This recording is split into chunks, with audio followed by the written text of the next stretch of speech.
Boa noite a todos. Que Jesus, em sua infinita bondade, esteja sempre presente em nossas vidas. Dando continuidade ao nosso estudo sobre a pluralidade das existências, na pergunta 186, Kardec questiona o seguinte: haverá mundos onde o espírito, deixando de revestir corpos materiais, só tenha por envoltório o perispírito? E mesmo esses envoltórios se tornam tão etéreos que para vós é como se não existisse. Esse é um estado dos espíritos puros. Então, quando nos tornarmos espíritos puros, estaremos em mundos onde não haverá mais corpos físicos, como entendemos. E o perispírito e o espírito vão se fundir tanto que para nós é uma coisa só. Parece resultar daí que, entre o estado correspondente às últimas encarnações e a de espírito puro, não há uma linha divisória perfeitamente demarcada, não? Semelhante demarcação não existe. A diferença entre um e outro estado se vai apagando pouco a pouco e acaba por ser imperceptível, tal qual se dá com a noite as primeiras claridades do alvorecer. Quer dizer, essa transformação, ela não tem uma linha de demarcação de hoje para amanhã aconteceu. Não, ela vai acontecendo suavemente, gradativamente, como o dia vai amanhecendo. Não está escuro e de um minuto para outro clareou o dia, né? Ele vai clareando aos poucos. Então, os Espíritos estão dando um exemplo aqui dessa forma. Suavemente, você não vai perceber. É como a nossa evolução. Nós estamos evoluindo, nós estamos progredindo, nós estamos crescendo e às vezes não estamos percebendo, porque não acontece de um minuto para o outro uma mudança brusca.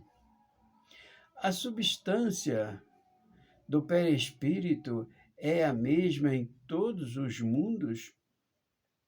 Nós já falamos que o perispírito é oriundo do fluido cósmico universal ambiente. Lembra disso? E a pergunta é a mesma em todos os mundos? E a resposta: não. É mais ou menos etérea. Passando de um mundo a outro, o espírito se reveste da matéria própria desse outro, operando-se, porém, essa mudança com uma rapidez de relâmpago. Perispírito é oriundo do fluido cósmico universal ambiente. Nós sempre citamos exemplos, né, de animais, por exemplo, de seres, por exemplo. Nós temos um país aí fora, eu não sei bem o nome, o lugar que agora eu não me lembro, em que as pessoas vivem a 62 graus de caloria e ainda vivem enrolado em panos, vivem normal. Se eu for para lá hoje, eu não vou suportar. Mas se eu desencarnar e reencarnar lá, já transformei o meu perispírito em fluido ambiente. Já retirei de lá. Então, eu vou suportar 62 graus como eles. Então, é uma coisa dessa natureza. É do fluido cósmico universal ambiente. Os espíritos puros habitam mundos especiais ou se acham no espaço universal, sem estarem mais ligados a um mundo do que a outro?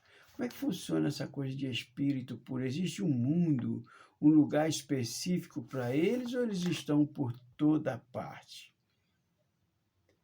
Habitam certos mundos, mas não lhe ficam presos como os homens à terra.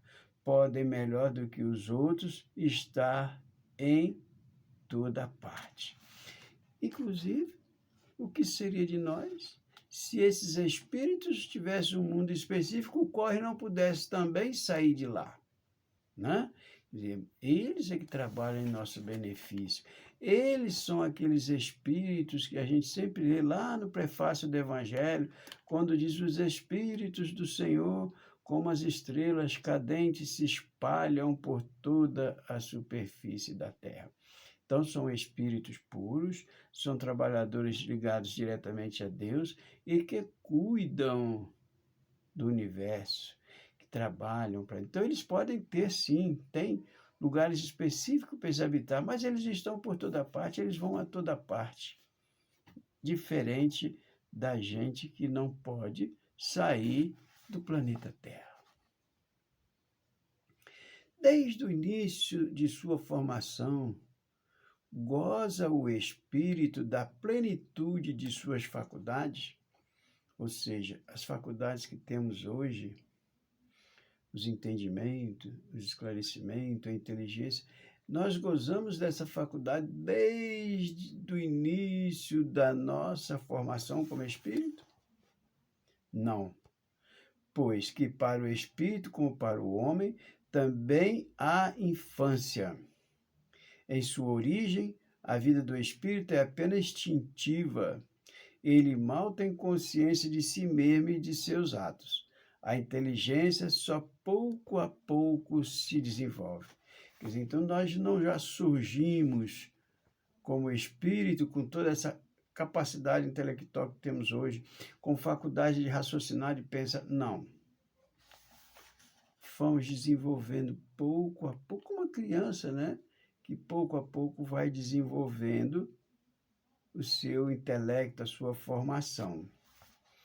Qual o estado da alma na sua primeira encarnação? O da infância da vida corporal.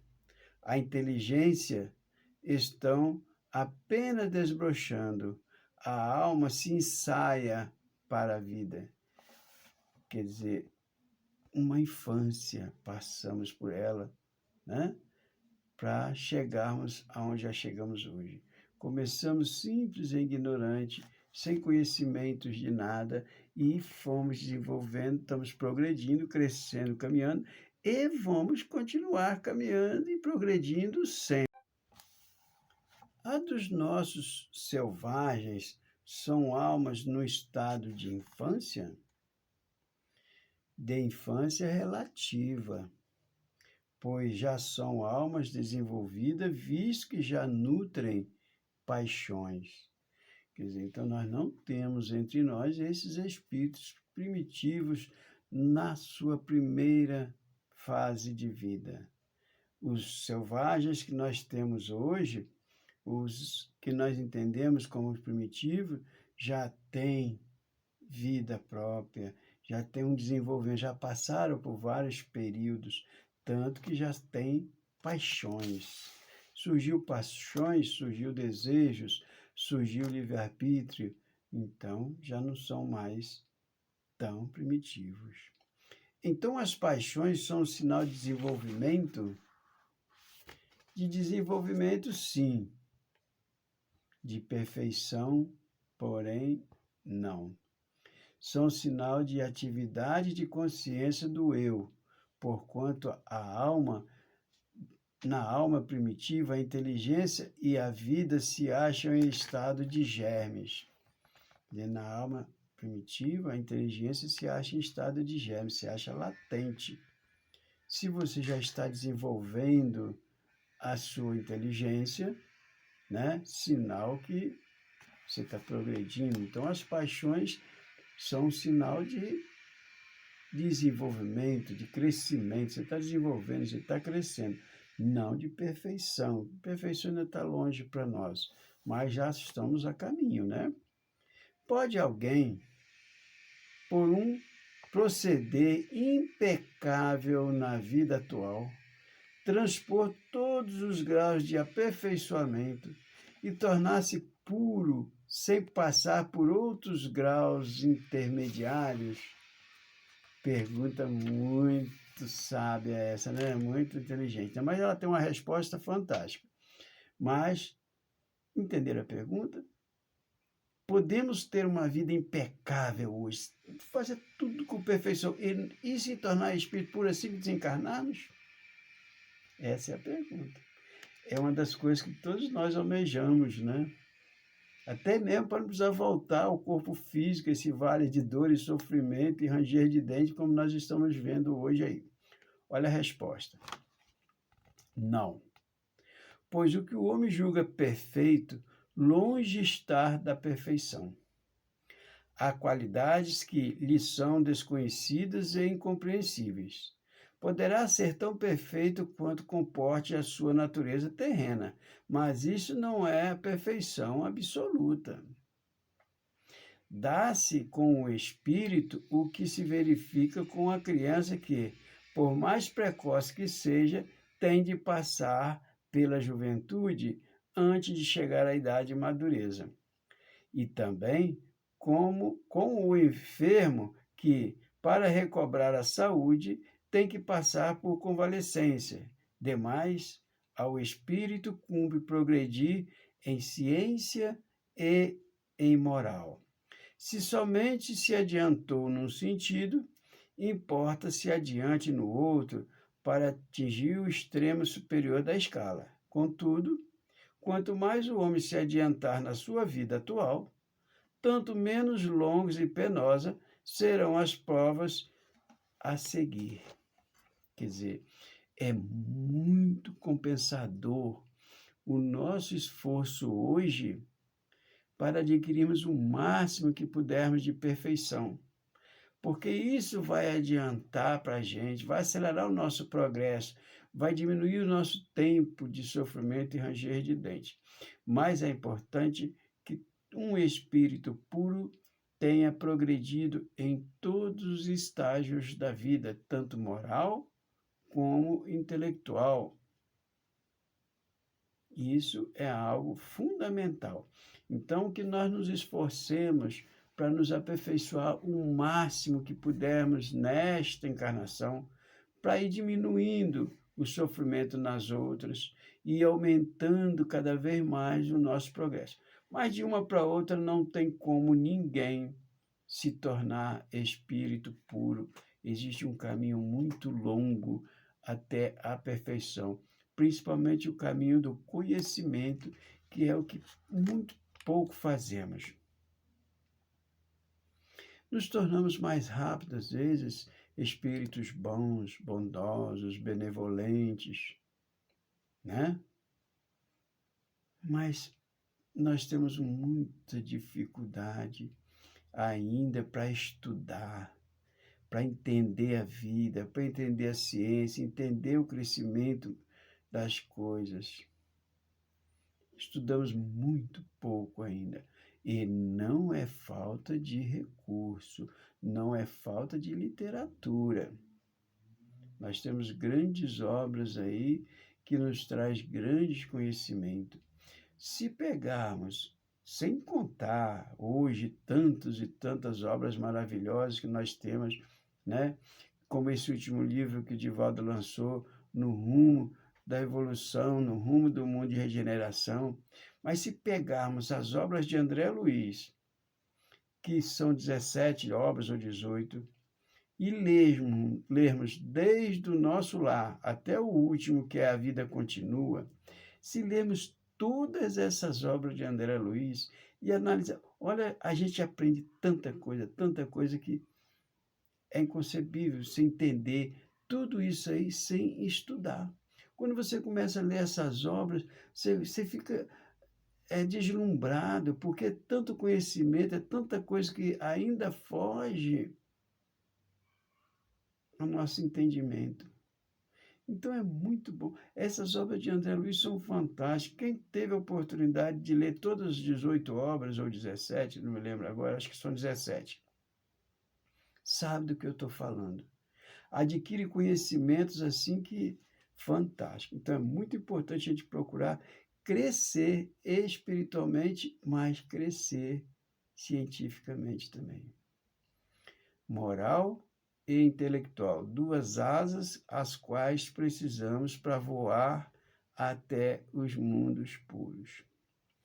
Pode ao menos, olha só, pode ao menos o homem, na sua vida presente, preparar com segurança para si uma existência futura menos preenche de amarguras?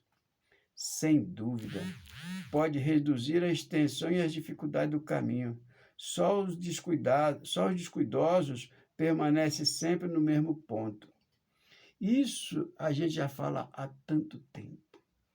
Quem está escrevendo a nossa história da próxima encarnação somos nós hoje, com o nosso comportamento. Por isso que a pergunta é muito sábia. Pode, já que eu não posso me tornar espírito de uma encarnação para outra, a pergunta é: pode ao menos o homem, na vida presente, preparar com segurança para si uma existência futura menos preenche de amarguras? Não podemos nos tornar espírito por de hoje para amanhã. Mas podemos preparar para nós uma próxima encarnação bem mais suave. Podemos preparar para nós na próxima encarnação uma encarnação bem mais tranquila. Pode o homem, nas suas novas existências, descer mais baixo do que esteja na atual? Podemos descer mais baixo do que os que estamos?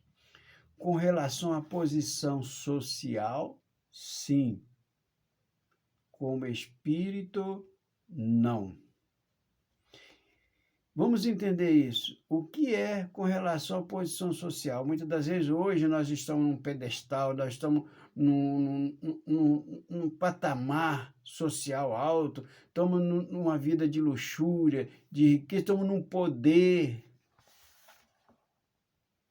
Podemos, na próxima encarnação, estarmos aqui como mendigo. Isso é com relação à posição social. Descemos, porque é o que estamos plantando. Mas como espírito, não. Mesmo como mendigo, você continuará sendo o mesmo espírito e com os mesmos conhecimentos que você já adquiriu, com a mesma sabedoria. Por isso que a gente encontra, às vezes, pessoas na rua, mendigos, aí nas calçadas, com uma sabedoria imensa.